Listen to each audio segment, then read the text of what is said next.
चलिए शुरू करते हैं आज की क्लास। तो आज हम लोग पढ़ने जा रहे हैं 5 laws of library science.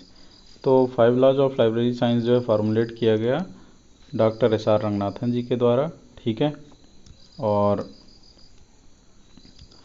Doctor SR. Ranganathan जी ने सबसे पहले पेपर प्रेजेंट किया था मीनाक्षी कॉलेज अन्नामलाई नगर में 1928 में, जिसमें 5 लॉज ऑफ लाइब्रेरी साइंस का जिक्र था। मतलब 5 लॉज ऑफ लाइब्रेरी साइंस पे इन्होंने एक पेपर पब्लिश किया था, राइट। और उस टाइम पे उन्होंने इसको प्रेजेंट भी किया था मीनाक्षी कॉलेज अन्नामलाई नगर में 1928 में। अब मैं बार बार इस पे एम्फेसिस इसलिए कर रहा हूँ क्योंकि बहुत इंपॉर्टेंट है, एक एक लाइन के हैं और ये सारे क्वेश्चन हैं, राइट। तो सबसे पहले पेपर प्रेजेंट कब किया, ये क्वेश्चन आ सकता है। Doctor SR. रंगनाथन ने 1928 में कहाँ किया? मीनाक्षी कॉलेज अन्नामलाई नगर, ठीक है। 5 लॉज ऑफ लाइब्रेरी साइंस किसने जो फॉर्मुलेट किया? Doctor SR. रंगनाथन ने। और कब पब्लिश हुआ? 1931 में, ठीक है। तो डॉक्टर रंगनाथन जी के बारे में थोड़ा सा जान लेते हैं, ओके। तो वो बहुत ही महान लाइब्रेरियन थे, राइट, और मैथमेटिशियन भी थे। तो लाइब्रेरियन बनने के पहले वो मैथमेटिक्स के प्रोफेसर भी थे। और उन्होंने लाइब्रेरियन का जो चार्ज है वो मद्रास यूनिवर्सिटी के लाइब्रेरियन का चार्ज है 1924 में संभाला था। वैसे इनकी जो डेट ऑफ बर्थ थी 9 अगस्त 1892 थे, जो कि इन्होंने लिखा हुआ है, लेकिन जो डॉक्यूमेंट्स में लिखे हुए हैं वो 12 अगस्त 1892 हैं। इसलिए हमारे यहाँ 12 अगस्त को जो है लाइब्रेरियंस डे मनाया जाता है। और उनकी जो डेथ हुई थी 1972 में उनकी डेथ हो गई थी। इसका भी क्वेश्चन पूछ ले हम। इनका जो करियर था वो लाइब्रेरियन और प्रोफेसर थे लाइब्रेरी साइंस के BHU में 1945 से लेकर 47 तक, 2 साल तक थे। उसके बाद फिर यूनिवर्सिटी ऑफ दिल्ली में जो है प्रोफेसर हो गए 1947 से और 55 तक। इंडियन लाइब्रेरी एसोसिएशन के जो है प्रेसिडेंट भी रहे हैं 1944 से 1953 तक, ये याद रखना है आपको। और ऑनरेरी जो है मेंबर भी बनाए गए थे 1957 में FID के। तो FID फेडरेशन है जो UDC का देखभाल करता है, UDC that is universal decimal classification, ठीक है। सो इनके कुछ पब्लिकेशन है, उसके बारे में जान लेते हैं हम लोग। तो 5 लॉज ऑफ लाइब्रेरी साइंस सबसे पहले पब्लिश हुआ 1931 में। दूसरे नंबर पे इन्होंने कोलन क्लासिफिकेशन पब्लिश किया 1933 में, जिसका सेकंड एडिशन आया 1939 में, थर्ड एडिशन आया 1950 में, फोर्थ एडिशन आया 1952 में, फिफ्थ एडिशन आया 1957 में और सिक्स्थ एडिशन आया 1960 में। तो ये सारी चीज़ें याद कर लेना। और कभी कभी सवाल पूछता फर्स्ट एडिशन कब आया, कभी पूछ लेगा थर्ड एडिशन कब आया, कभी पूछ लेगा सिक्स एडिशन कब आया, ठीक है। तो इस तरीके से ये लोग सवाल पूछते हैं। Classified catalogue code that is called CCC, ठीक है, वो पब्लिश हुई थी 1934 में। उसके बाद लाइब्रेरी एडमिनिस्ट्रेशन पब्लिश हुई 1935 में। प्रोलेगोमेना टू लाइब्रेरी क्लासिफिकेशन ये पब्लिश हुई थी 1937 में, ठीक है। इसके 3 एडिशन है। फिर उसके बाद 20 साल बाद इन्होंने पब्लिश किया दूसरा एडिशन 1957, और उसके 10 साल बाद और इन्होंने पब्लिश किया 1967 में थर्ड एडिशन इसका, ठीक है। चलिए चलते हैं। तो 5 लॉज ऑफ लाइब्रेरी साइंस में और चीज़ें हैं अभी। लाइब्रेरी मैनुअल इन्होंने पब्लिश की थी 1951 में। इनके 3 पब्लिकेशन है। फिलॉसफी ऑफ लाइब्रेरी क्लासिफिकेशन 1951 में, क्लासिफिकेशन एंड कम्युनिकेशन 1951 में ये पब्लिश हुई थी। Headings and cannons comparative study of 5 catalogue codes 1955 में पब्लिश हुई। रेफरेंस सर्विस जो बुक थी 1961 में पब्लिश हुई। डॉक्यूमेंटेशन एंड इट्स फेसेट्स 1963 में पब्लिश हुई। Ramanujan the man and the mathematician 1967 में पब्लिश हुई। डॉक्यूमेंटेशन जेनेसिस एंड डेवलपमेंट 1973 में पब्लिश हुई। ये इनकी डेथ के बाद जो है पब्लिश हुई है। 1972 में इनकी डेथ हुई थी और 1973 में पब्लिश हुई है विकास पब्लिशिंग हाउस द्वारा। तो चलिए जान लेते हैं थोड़ा सा लाइब्रेरी साइंस में 5 नियम हैं क्या, ठीक है। तो पहला नियम इन्होंने जो दिया था वो है बुक्स आर फॉर यूज़, जो किताबें हैं वो यूज़ करने के लिए हैं, ठीक है। Every reader her his book, ठीक है। इन्होंने लिखा था सिर्फ हिज बुक, जेंडर इंक्लूजन के लिए हर बुक भी इसमें इंक्लूड कर लिया गया है। तो सभी पाठक को उसकी पुस्तक मिलनी चाहिए। एवरी बुक इट्स रीडर, सभी किताब को, सभी बुक को, सभी बुक को उसका रीडर मिलना चाहिए। Save the time of reader, reader का समय बचाओ। और library is a growing organism, तो इसमें ऑर्गेनाइजेशन की बात नहीं हुई, ऑर्गेनिज्म की बात हुई है। ऑर्गेनिज्म का मतलब होता है जीवित प्राणी, ठीक है, प्राणी होता है जिसमें प्राण होता है, ठीक है, जीवित प्राणी, इसको बढ़ता हुआ एक प्राणी, मतलब ग्रोइंग ऑर्गेनिज्म मतलब जीवित प्राणी ही होगा जो बढ़ रहा है, जिसका विकास हो रहा है, ठीक है। आगे चल के बताएंगे इन्होंने ऐसा क्यों बोला था। बाद में इन्होंने जो अपने नियम थे इसको थोड़ा रिवाइज़ किया था और उन्होंने इसको कर दिया था documents are for use. Documents में इंक्लूज़न है, बुक्स में इंक्लूज़न नहीं है। बुक्स में केवल टेक्स्ट बुक और जो बुक की परिभाषा है वो शामिल होती हैं, लेकिन डॉक्यूमेंट्स में हर चीज़ शामिल होता है। सो इन्होंने जो है बुक की जगह पर डॉक्यूमेंट कर दिया, बुक की जगह पे जहाँ भी डॉक्यूमेंट कर दिया। और ये जो है दास गुप्ता ए हैं, उनकी बुक में जो है ये लिखा गया है, राइट। अब इसके आगे कुछ लोग बढ़ गए और इन्होंने एक राइटर सॉरी जो है एक स्कॉलर थे कुरोमैन एंड पिकैरिनेन पैवी, राइट, कुरोमैन एंड पिकैरिनेन पैवी। इन्होंने इनका एक पेपर था Ranganathan revised a review article, right. उन्होंने दो लॉज और बढ़ा दिए। एक लॉ का नाम सिक्स्थ लॉ, उन्होंने सिक्स लॉ एक्सटेंड किया इसको। Six law, every reader his library, ठीक है, और every writer his contribution to the library. तो भाई देखिए, अब कोई भी राइटर है, अब उन्होंने पता नहीं किस कंटेक्स्ट में लिखा हुआ है, लेकिन अगर कोई राइटर बुक लिख रहा है तो कोई ज़रूरी नहीं है कि उसको लाइब्रेरी में शामिल ही कर लिया जाए, राइट। खैर छोड़िए, ये उनका लुकआउट है, तो ये लोग आप लोग याद रखेंगे। सो सबसे पहले आपने पांचों नियम पढ़ लिए। अच्छा, पांचों नियम में एक चीज़ और बताना है कि जो पांचों नियम हैं ये इसमें से सारे ये एक तरीके से क्वेश्चन है। जैसे पहला सवाल है फर्स्ट नियम कौन सा है, सेकंड लॉ क्या है, थर्ड लॉ क्या है, फोर्थ लॉ क्या है और फिफ्थ लॉ क्या है। तो कभी कभी library is a growing organism ये सबसे ज़्यादा देता है, ठीक है। और दूसरी बात यह है कि आपको सीक्वेंस वाइज ही याद करना है, ठीक है। अगर मान लो कि पांचों याद है लेकिन उससे कोई मतलब नहीं, अगर आप उसने पूछ लिया पहला लॉ क्या है तो आप उसमें कंफ्यूज हो गए और आप पांचवा लगा रहे हो, ठीक है, ऑप्शन में। तो ऐसा नहीं करना है, आपको याद करना है बाय हार्ट। पहला तो सबसे पहले बुक्स हैं तो यूज़ करने के लिए हैं, और जो रीडर हैं उनको सब बुक मिलना चाहिए। तीसरा क्या है, सारा जितना भी बुक है उसको उसका रीडर मिलना चाहिए, जो रीडर है उसका टाइम बचना चाहिए, ठीक है। और लाइब्रेरी जो है ग्रोइंग ऑर्गेनिज्म है। तो धीरे धीरे अभी समझ में आ जाएगा जब हम लोग उसके बारे में बात करेंगे। तो चलिए, इसमें जो है क्या क्या इम्प्लीकेशंस क्या हैं इसके, बुक्स आर फॉर यूज़, ठीक है। इसके इम्प्लीकेशन ये हैं, जो लोकेशन ऑफ द लाइब्रेरी है वो क्या होनी चाहिए। तो ये क्वेश्चन है सारे लाइब्रेरी और, तो जैसे मान लो कि पूछ लेता है कि लोकेशन ऑफ द लाइब्रेरी जो है कौन से रूल्स कौन से लॉ से रिलेटेड है, ठीक है। लोकेशन ऑफ द लाइब्रेरी की जो लोकेशन है वो सेंट्रल होनी चाहिए, राइट। नहीं तो पता चलेगी अगर किसी को पढ़ने का मन भी हुआ तो वो जाते जाते ही थक जाए। लाइब्रेरी ऑर्स जो होती हैं वो फ्लेक्सिबल होनी चाहिए, जिससे जो है हर तरीके के लोग जो है उसमें सर्विस ले सकें, राइट। लाइब्रेरी जो फर्नीचर है वो अच्छे होने चाहिए, कंफर्टेबल होने चाहिए, ताकि जो है कोई दिक्कत ना हो रीडर्स को। लाइब्रेरी जो स्टाफ है वो कोऑपरेटिव होना चाहिए, जिससे लोग जो है किताबों की तरफ आकर्षित हों, उनको किताबों के बारे में जानकारी दी जाए, राइट।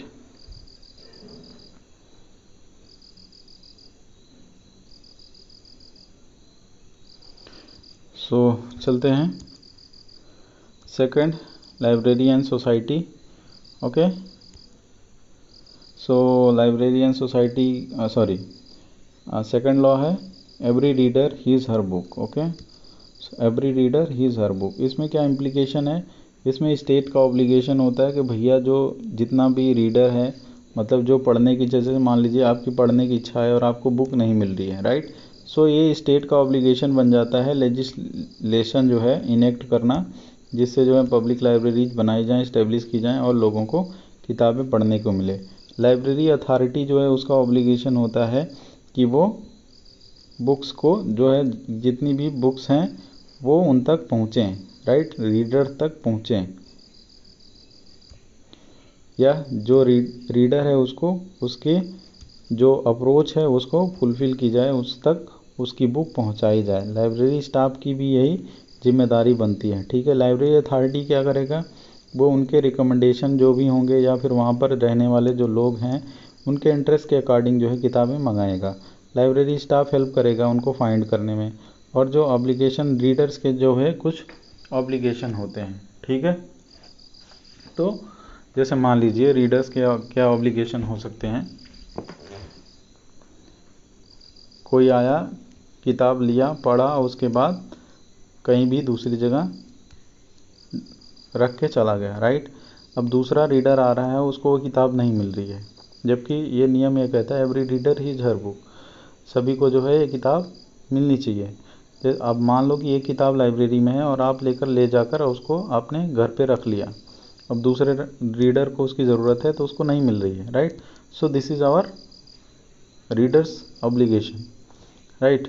सो चलिए 5 लॉज ऑफ लाइब्रेरी साइंस में थर्ड लॉ क्या कहता है, एवरी बुक इट्स रीडर, सभी जो किताबें हैं उसको उसका रीडर मिलना चाहिए। तो ये भाई बहुत बड़ी बात है, किताबें उसके पास रीडर के पास चलकर नहीं जाएंगी, कुछ हमें करना पड़ेगा, ठीक है। तो इसके लिए क्या करना है, हमें ओपन एक्सेस रखना होगा। देखो दो तरीके होते हैं, क्लोज एक्सेस होता है और ओपन एक्सेस होता है, ठीक है।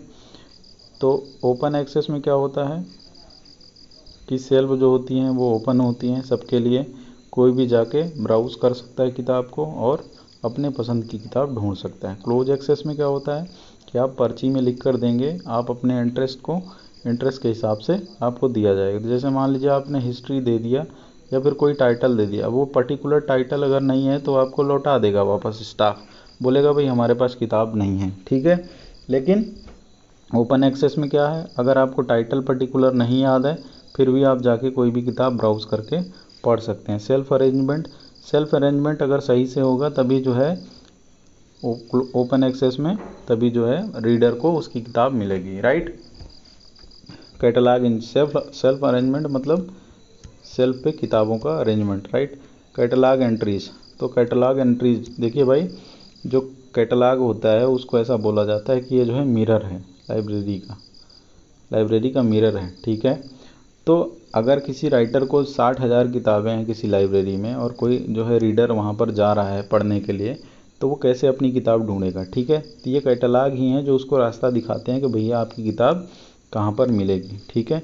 तो कैटलॉग एंट्रीज बहुत ढंग से होनी चाहिए। रेफरेंस वर्क में क्या होना चाहिए कि जैसे मान लीजिए किसी को कोई ज़रूरत है और आपने जाके बोल दिया रेफरेंस सर बुक डेस्क पे कि भाई ये मुझे इन्फॉर्मेशन चाहिए।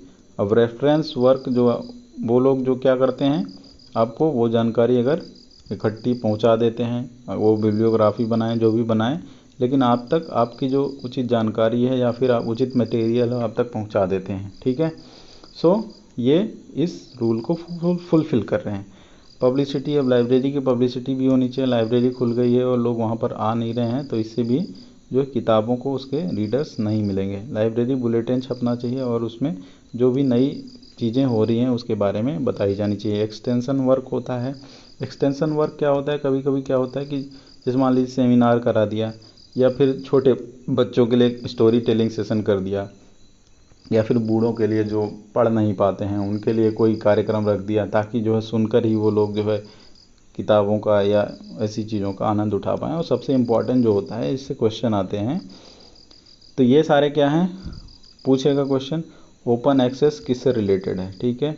अब ओपन एक्सेस क्या है, कई नियम को कवर करता है। ये क्या होता है, चौथे नियम को भी कवर करता है। सेल्फ अरेंजमेंट चौथे नियम को कवर करता है। कैटलॉग एंट्री और क्लासिफिकेशन ये भी चौथे नियम को कवर करता है। तो ये देखिए विवादित का मतलब कि दोनों नियम है ना, तो दोनों एक साथ तो पूछ ही नहीं सकता है, तो ये सारे कम आते हैं, ठीक है। अगर आएंगे भी तो इसकी संभावना जो है एक जैसे पब्लिसिटी किस में आएगा, तो इसमें आएगा, ठीक है। रेफरेंस वर्क किस में आएगा, थर्ड लॉ में आएगा। लाइब्रेरी बुलेटिन थर्ड लॉ में आएगा। एक्सटेंशन वर्क थर्ड लॉ, ठीक है। एक्सटेंशन वर्क तो उसमें भी आता है, लाइब्रेरी ग्रोइंग ऑर्गेनिज्म, ठीक है। और बुक सिलेक्शन जो है आपका प्योरली थर्ड लॉ में आता है, ठीक है। सो इसलिए क्या है कि बुक सिलेक्शन का क्वेश्चन जो है पूछा जाना ज़्यादा चांस बनता है। चलिए next, save the time of the user. तो भैया जो रीडर है उसका टाइम बचाना है हमें, लाइब्रेरी को ऑटोमेशन करना है, RFID लगाना है, बार कोड बनाना है, लगाना है, या QR कोड लगाना, जो भी करना है, लेकिन जो आपका रीडर आ रहा है उसका टाइम बचना चाहिए। ओपन एक्सेस देखिए उसमें भी था, इसमें भी था, सेल्फ अरेंजमेंट इसमें भी है, क्लासिफिकेशन कैटलॉगिंग इसमें भी है। तो ये तीनों जो हैं दोनों चीज़ों के पार्ट हैं, थर्ड के और फोर्थ लॉ के। स्टैक रूम गाइड होनी चाहिए, जैसे बहुत सारी रैक्स रखी होती हैं तो उनका गाइड होना चाहिए कि कौन सी रैक कहाँ पर रखी हुई है और कौन सी रैक में किताब रखी होगी। सर्कुलेशन जो है, अब जब अगर आपने ऑटोमेशन कर दिया तो जाहिर सी बात है सर्कुलेशन आपका फास्ट हो जाएगा, और अब अगर आपने RFID लगा दी तो सबसे फास्ट हो गया। और लोकेशन जो लाइब्रेरी की लोकेशन है वो भी, अगर लाइब्रेरी की लोकेशन मान लीजिए लाइब्रेरी में ही जाने में 1 घंटा लग रहा है, किसी को वो कम्यूट करने में 1 घंटा लग रहा है, उसके पास केवल 2 घंटे हैं, तो क्या करेगा, वो जाने की सोचेगा ही नहीं, ठीक है। तो चलिए 5वां नियम बहुत ही इम्पोर्टेंट है, इसमें एक क्वेश्चन और आता है कि लाइब्रेरी का जो डेवलपमेंट है वो कैसा होता है। तो लाइब्रेरी का डेवलपमेंट 2 फेज में होता है। पहला तो चाइल्ड ग्रोथ होता है, जैसे हमारा ग्रोथ होता है हमें पता चलता है, फिजिकल ग्रोथ होता है, ठीक है, हाथ पाँव सर सब बढ़ता है, ठीक है। लेकिन एडल्ट ग्रोथ जब होता है तो उसमें क्या होते हैं, हमारे भावनाएं चेंज होती हैं और ऐसे चेंजेस आते हैं जो लोगों को दिखाई कम पड़ते हैं, राइट। तो इस तरीके से लाइब्रेरी में भी है, स्टार्टिंग में क्या होता है, इंफ्रास्ट्रक्चर और उसकी सर्विसेज या फिर उसका जो स्टॉक है वो बहुत तेज़ी से बढ़ता है। एडल्ट ग्रोथ में क्या होता है, उसकी सर्विसेज में बढ़ोतरी होती है, राइट। सो बुक स्टैक के बारे में जो है, बुक स्टैक बढ़ जाएंगी, जाहिर सी बात है, अगर कलेक्शन बढ़ेगा तो बुक स्टैक बढ़ जाएंगी, रीडर्स बढ़ जाएंगे, ठीक है, स्टाफ बढ़ेंगे, लाइब्रेरी बढ़ेगी। तो क्लासिफिकेशन कैटलॉगिंग स्कीम हो सकता है चेंज करनी पड़े लाइब्रेरी के हिसाब से, अगर छोटी लाइब्रेरी तो हो सकता है पहले दूसरा क्लासिफिकेशन स्कीम हो रहा था, बड़ी लाइब्रेरी हो गई तो दूसरा क्लासिफिकेशन स्कीम हो रहा। अब किताबें जो है ख़राब होती हैं तो उसको जो है बीड आउट भी करना होगा, राइट। बीडिंग आउट क्या होता है, बीडिंग आउट का मतलब मैंने बताया था कि जैसे कोई मान लीजिए अनयूज चीज़ है उसको वहाँ से अलग हटाना, ठीक है। अब चलिए नेक्स्ट, अब भैया देखिए, अब जब रंगनाथन जी ने नियम दिया तो इन लोगों ने भी अपने नियम दे दिए। गवर्नमेंट जी ने 5 लॉज ऑफ लाइब्रेरियनशिप के नियम दिए हैं। अब वो क्या है, लाइब्रेरी सर्व ह्यूमैनिटी, पहला नियम है। Respect all forms of knowledge is communicated, सभी फॉर्म को रेस्पेक्ट करो जहाँ से नॉलेज कम्युनिकेट होता है। यूज़ टेक्नोलॉजी इंटेलिजेंटली, टेक्नोलॉजी का इंटेलिजेंट यूज़ करना है सर्विस को इन्हेंस करने के लिए। Protect free access to knowledge, ठीक है, जो फ्री एक्सेस नॉलेज का है उसको प्रोटेक्ट करना है। Honour the past and create future, ये पूरी तरीके से फिलॉसफी है। तो क्वेश्चन ये जो है बड़े लेवल पे आते हैं, इसको बस एक बार आप अगर याद कर पाओ तो याद कर लो, बस एक बार पढ़ लो, अगर आएगा ऑब्जेक्टिव तो आप लोग कर सकते हैं। सो सॉफ्टवेयर इज, तो मेंटर वैसे काना है, ठीक है, मेंटर काना, ओके। सो कैंस लिखा हुआ है इसमें, गलती से हो गया है। मेंटर कानास का 5 लाज है सॉफ्टवेयर लाइब्रेरी के ऊपर, ठीक है। सॉफ्टवेयर लाइब्रेरी क्या मतलब, उस टाइम पे क्या, जब इन्होंने नियम दिया तो उस समय ओपन सोर्स सॉफ्टवेयर बहुत चल रहे थे, तो इनका यह मानना था कि जो सॉफ्टवेयर हैं वो भी, उन पे भी लाइब्रेरी साइंस का जो 5 नियम है वो भी लागू होता है। तो जैसे पहला नियम है सॉफ्टवेयर इज फॉर यूज़, तो मतलब जो भी सॉफ्टवेयर, इनका कहने का मतलब जो भी सॉफ्टवेयर बने भैया सब ओपन लाइसेंस वाला होना चाहिए, फ्री एक्सेस, ऐसा तो नहीं हो सकता। एवरी यूज़र हिज हर सॉफ्टवेयर, सभी यूज़र को उसका सॉफ्टवेयर मिलना चाहिए, ऐसा नहीं हो सकता। मैं वीडियो बनाने के लिए मुझे पेड जो है सॉफ्टवेयर ढूंढने पड़ रहे हैं, आप कह रहे हैं कि ठीक है। अब इन्होंने नियम दे दिया तो इसको याद करना पड़ेगा क्योंकि ये क्वेश्चन आ सकता है। एवरी सॉफ्टवेयर इट्स यूज़र, और सभी सॉफ्टवेयर को उसका यूज़र मिलना चाहिए। तो भाई आजकल जनसंख्या इतनी है कि सभी सॉफ्टवेयर को उसका यूज़र मिल जाता है। Save the time of the user, तब इसमें जो है यूज़र का टाइम सेव करना है, मतलब कि कोई ऐसा इफ़िशियंट सॉफ्टवेयर बनाना भैया जिससे उसका टाइम। और software library is a growing organism, तो ये भी लगातार बढ़ ही रहा है। आईटी जो है कभी पीछे नहीं जाएगा, राइट, आईटी से रिलेटेड है। आज मैं सोच रहा हूँ बहुत जल्दी से वीडियो ख़त्म हो जाए। सो वेब रिसोर्स के बारे में इन्होंने अलीरेस नोरोजी इन्होंने फाइव लॉज ऑफ वेब दिया हुआ है, वेब से रिलेटेड है। So web resources are for use, तो बिल्कुल यूज़ में है। Every user his her web resource, सभी यूज़र को उसका वेब रिसोर्स मिलना चाहिए, बिल्कुल मिल रहा है। Every web resource it's user, और ये भी मिल रहा है। जैसे मान लीजिए गूगल करते हैं तो मिलियंस जो हैं क्या आते हैं, उसमें से 3-4 जो हैं हम क्या करते हैं। तो यहाँ भाई ये दिक्कत हो रहा है, सभी वेब रिसोर्स को उसका यूज़र नहीं मिल पा रहा है। ठीक है, जैसे मैं वीडियो बना रहा हूँ तो इसमें 17 से 18 लोग केवल देख रहे हैं, और बाकी जो फालतू के वीडियोस बने हुए हैं उस पर 20 से 25 हज़ार लोग देख रहे हैं। तो इसीलिए होता क्या है कि ये चीज़ें वही दिखाते हैं जो लोग देखना चाह रहे हैं, असली चीज़ नहीं दिखाते हैं, और लोग उसको ब्राउज़ भी नहीं करते। सेम उसी तरीके से every web resource it's user, right. Save the time of the user, तो यूज़र का टाइम बचाओ, और गूगल ये जो है करने में बखूबी माहिर है। The web is a growing organism, बहुत बड़ा ऑर्गेनिज्म है, कम से कम मिलियंस ऑफ टीबी जो है डेटा जनरेट होता है पर डे, राइट। तो बिल्कुल सही बात है, ये नियम सारे याद कर लो आप, ठीक है। और आई होप और कुछ है तो ख़त्म, आज की क्लास यहीं ख़त्म करेंगे। बहुत छोटा सा बनाने की कोशिश की मैंने, बहुत जल्दी जल्दी बनाया है। आप लोगों को कुछ समझ में ना आए तो बता देना मुझे, कमेंट वमेंट कर देना, ठीक है। Thank you so much.